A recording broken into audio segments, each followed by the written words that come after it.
आणि यानंतरची एक मोठी बातमी आहे। हर्षवर्धन सपकाळांविरोधात भाजप आक्रमक झाले। पुण्यातल्या काँग्रेस भवनासमोर पतित पावन संघटनेने आंदोलन करायला सुरुवात केली आहे। पतित पावन संघटनेच्या कार्यकर्त्यांकडून सध्या जोरदार घोषणाबाजी सुद्धा करण्यात येते। काँग्रेस भवनासमोर कार्यकर्ते आक्रमक झाल्याचं चित्र आहे।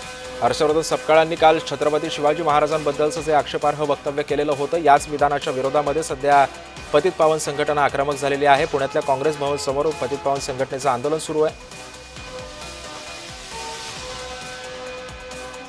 त्यांना जे आहे ते इथून घेऊन जातानाचे दृश्य आपल्याला पाहायला मिळत आहेत, कारण का हे सगळे कार्यकर्ते आक्रमक झालेले आहेत आणि आक्रमक कार्यकर्त्यांनी ही संपूर्ण घोषणाबाजी जी आहे ती केलेली आपल्याला पाहायला मिळते।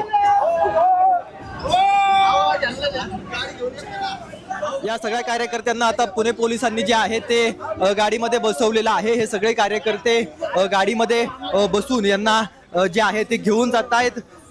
त्यामुळे या सगळ्या कार्यकर्त्यांना आपण पाहतोय की पुणे पोलिसांनी आता गाडीमध्ये बसवलेला आहे। अगदी काही वेळापूर्वी या सगळा गोंधळ जो आहे तो या काँग्रेस भवनासमोर सुरू झालेला होता आणि पोलिसांनी या सगळ्या कार्यकर्त्यांना आता गाडीमध्ये बसवलेलं आपल्याला पाहायला मिळतंय आणि यांना इथून घेऊन दिलं जात आहे, कारण का याच काँग्रेस भवनाच्या कार्यालयासमोर जे आहे ते अशा पद्धतीने प्रदेशाध्यक्ष हर्षवर्धन सपकाळ यांची पोस्टर जे आहे ते या कार्यकर्त्यांनी जाळलेलं होतं।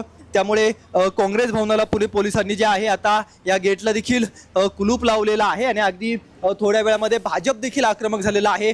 भाजप देखील काँग्रेस भवन समोर आंदोलन करणार आहे, कारण का हर्षवर्धन सपकाळ यांचा निषेध भाजपकडून देखील केला जाणार आहे। त्यामुळे या सगळ्या प्रसंगी पोलिसांची मात्र मोठी दमछाक या सगळ्या प्रसंगी होणार आहे, कारण का भाजपचे कार्यकर्ते अनेक असतील आणि काँग्रेसचे कार्यकर्ते देखील भाजपला प्रत्युत्तर देण्यासाठी कदाचित समोर येऊ शकतात। त्यामुळे आता नेमकी भाजपची भूमिका काय असणार आहे हे देखील पाहणं तितकंच महत्त्वाचं असणार आहे।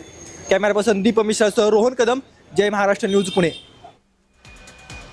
त्यामुळे हर्षवर्धन सपकाळांच्या विधानाविरोधात पुण्यामध्ये पतित पावन संघटना आक्रमक झालेली आहे। पुण्यातल्या काँग्रेस भवन समोरच इथे आंदोलन सुरू केलेलं आहे। कार्यकर्त्यांकडून जोरदार घोषणाबाजी सुद्धा केली जाते। काही कार्यकर्त्यांना पोलिसांनी ताब्यात सुद्धा घेतलेला आहे। भाजप सुद्धा आक्रमक झालेली आहे। भाजपच्या या आणि पतित पावन संघटनेच्या या कार्यकर्त्यांना काँग्रेसचे कार्यकर्ते कशा पद्धतीने उत्तर देतात हे सुद्धा पाहणं महत्त्वाचं आहे।